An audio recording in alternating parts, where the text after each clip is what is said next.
Per iniciar el bany no és necessari posar molt de sabó, en poqueta quantitat ja tenim prou. Ha de ser un sabó líquid, de pH neutre, i després la manera d'agafar la nena és agafar-li per l'aixella, que recolzi el cap en el nostre avantbraç i, amb molta cura, posar-li a l'aigüeta.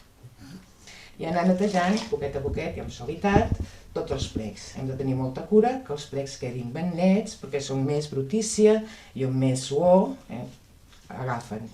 En el cas de les nenes, per netejar els genitals sempre s'ha de fer de davant cap enrere per evitar la contaminació amb les deposicions i una posterior infecció.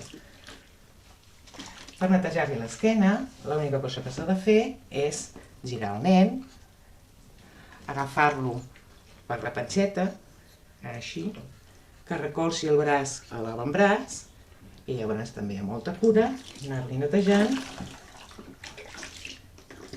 poquet a poquet, mirant bé tots els plecs igualment, la part del coll, darrere de les orelletes, sempre intentant que no entri l'aigua a la carona.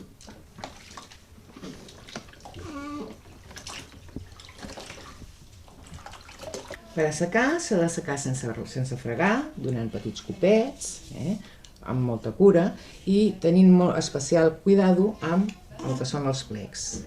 Tots els plecs de les cametes, amb les nenes torno a dir que sempre de dalt a baix, els plecs dels braços.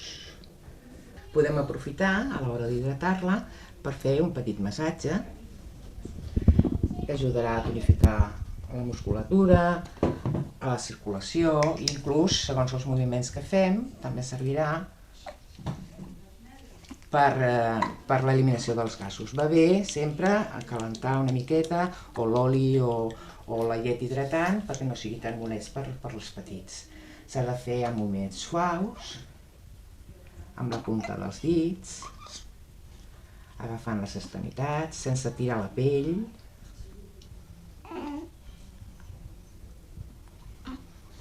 Sempre deixant una mà a sobre de la panxeta perquè li doni més seguretat.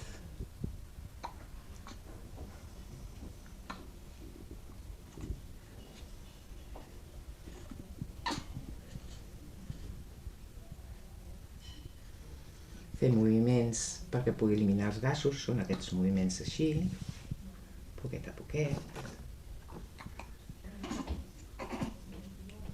Per netejar les orelles farem servir bastonets de cotó, són més útils els que tenen la base més ampla que la punta, perquè així evitem fer mal al conducte auditiu.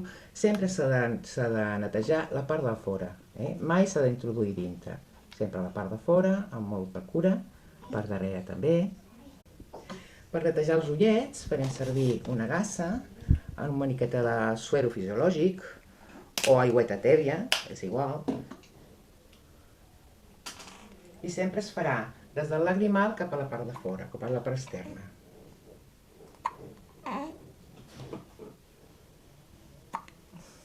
Sempre així. I és millor fer servir una gassa per cada ull.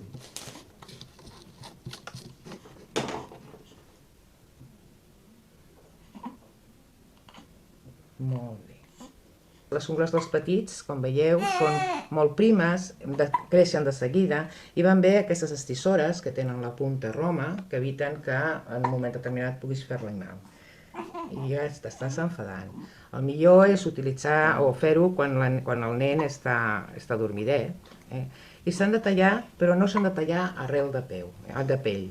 S'ha de quedar una miqueta separadeta, intentant que no quedi cap punxa que després la nena es podia esgarrapar. Les ungletes dels peus s'han de tallar també, però s'han de tallar sempre rectes. Mai s'ha de tallar en forma del ditet, sempre rectes, per evitar que l'ungla es clavi a la pell del petit. En aquest cas, aquestes ungletes no s'han de tallar encara. Ara començarem a vestir. En el cas que els nens tinguin la pell del culet sense cap tipus d'irritació, doncs no cal posar-li crema protectora. En aquest cas està bé, no cal posar-li la crema. Es posa el bolquer, sense apretar gaire. I després es posa el vestit, La roba ha de ser adequada a la temperatura, els nens no han de passar ni fred ni calor, en aquest cas quan fa calor hi posarem ben fresqueta, i ha de ser de teixits naturals, de cotó o de fil, perquè la pell pugui transpirar bé. Oi que sí? Vinga. Molt bé, senyoreta. Per netejar el nas, si els nens tenen mucositat, també es fa servir el suero i una jeringa petita d'1 centímetre o de 2 centímetres.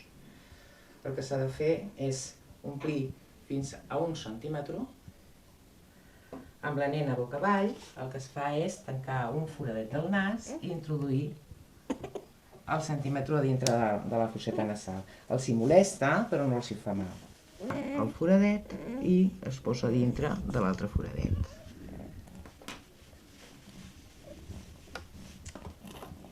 Ja està. Es neteja les secrecions amb la gasseta i ja està.